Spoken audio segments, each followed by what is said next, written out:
Hello बच्चों, कैसे हो? उम्मीद करता हूँ बढ़िया होंगे। और तैयारी कैसे चल रही है कमेंट बॉक्स में मुझे बताना, क्योंकि टाइम तो ज़्यादा नहीं बचा और इस तरह के सवाल आपके पेपर में बार बार पूछे जा रहे हैं। इनको मैं आपको बताऊंगा बहुत ही आसान मेथड से, जिससे कि ये सवाल भी आप कर पाओ और इसके जैसे अगर पेपर में आपके पास आए तो आपको वो भी 100% आप कर पाओ। तो चलिए शुरू करते हैं।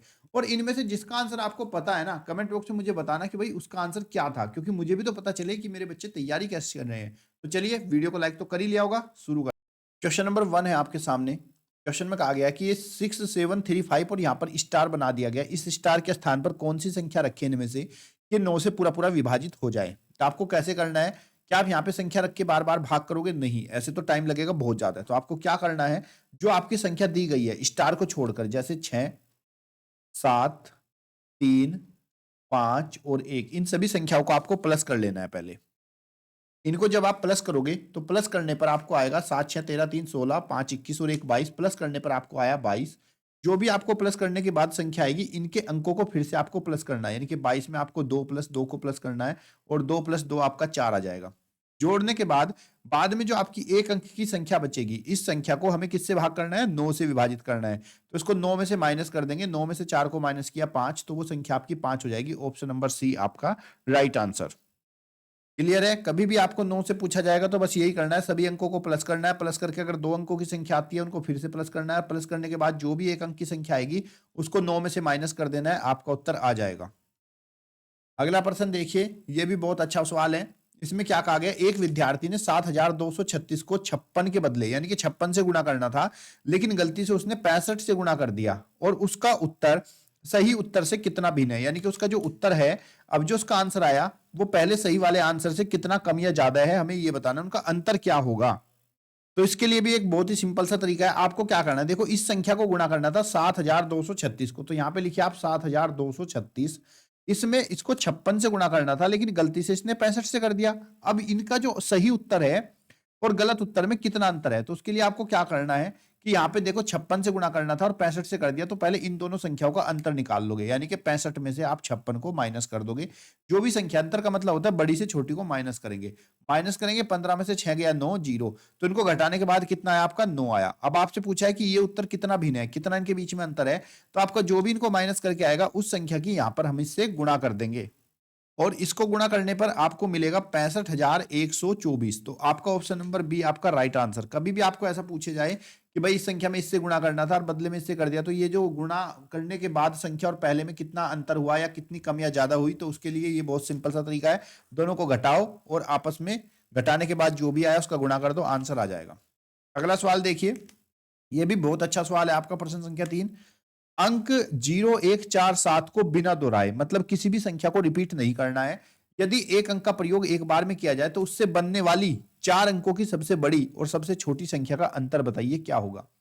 जब हम सबसे बड़ी संख्या बनाते हैं किसी भी दिए गए अंकों से, तो बड़ी संख्या बनाने के लिए आपको क्या करना है, जो भी आपके अंक दिए गए हैं इन अंकों को घटते हुए क्रम में लिखना है। घटते हुए मतलब पहले सबसे बड़ा अंक 7 है, फिर उससे छोटा अंक 4 है, फिर उससे छोटा आपका 1 है और उससे छोटा 0। तो इन अंकों से ये बनने वाली सबसे बड़ी संख्या होगी, इससे बड़ी संख्या कोई भी नहीं बन सकती। उसके बाद हमें इन्हीं अंकों से हमें छोटी संख्या बनानी है। और जब हम कोई छोटी संख्या बनाते हैं तो अंकों को हमें बढ़ते हुए क्रम में लिखना होता है। यानी कि पहले सबसे छोटा अंक फिर उससे बड़ा। लेकिन अगर आपका 0 है तो 0 को कभी भी आप शुरू में नहीं लिखोगे। 0 को आपको लिखना है यहाँ पे सेकंड पोजीशन पे। 0 आपका हमेशा सेकंड पोजीशन पाएगा। बाकी अंकों को बढ़ते हुए क्रम में लिखेंगे, तो आपका 1 0 4 और 7, तो ये हमारी सबसे छोटी संख्या हो जाएगी। मैं 0 को क्यों नहीं लिखता हूं वो भी आपको बताएंगे कि 0 क्यों नहीं लिखना। अब हम इनको बताना है कि इनका अंतर क्या होगा।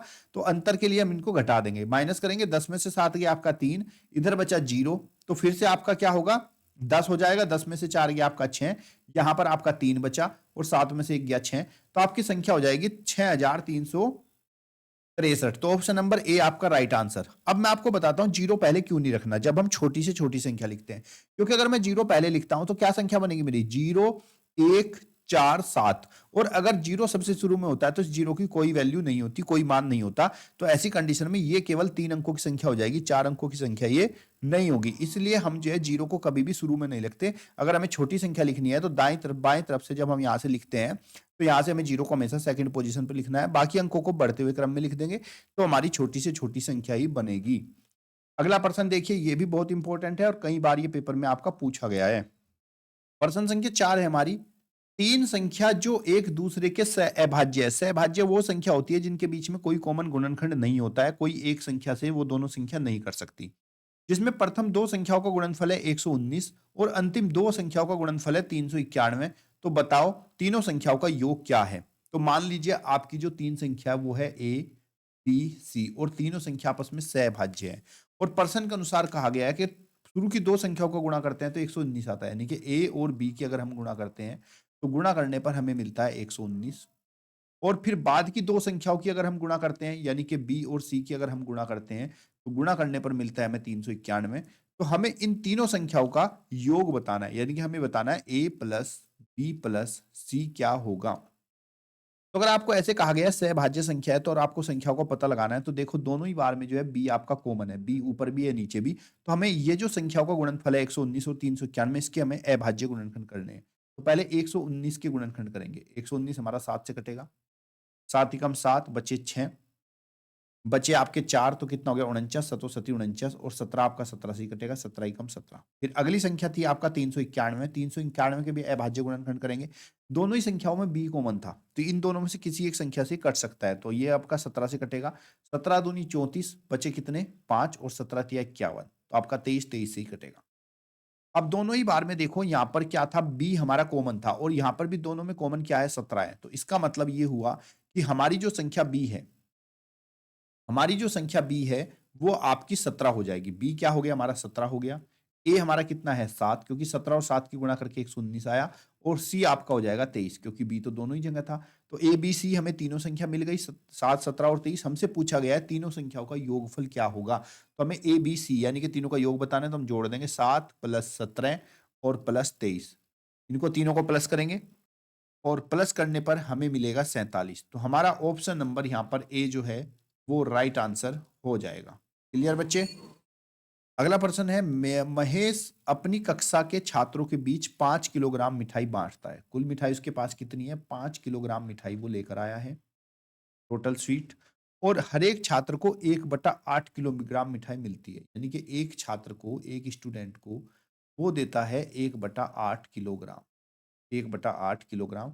हमें बताना है कि कक्षा में कुल कितने छात्र थे। तो अगर हमें यहाँ पर कुल छात्र निकालना है तो कुल छात्र बराबर हो जाएगा कुल मिठाई, जितनी भी मिठाई हम बांट रहे हैं वो, कुल मिठाई भाग एक छात्र को जितनी मिल रही है, एक छात्र को मिली मिठाई।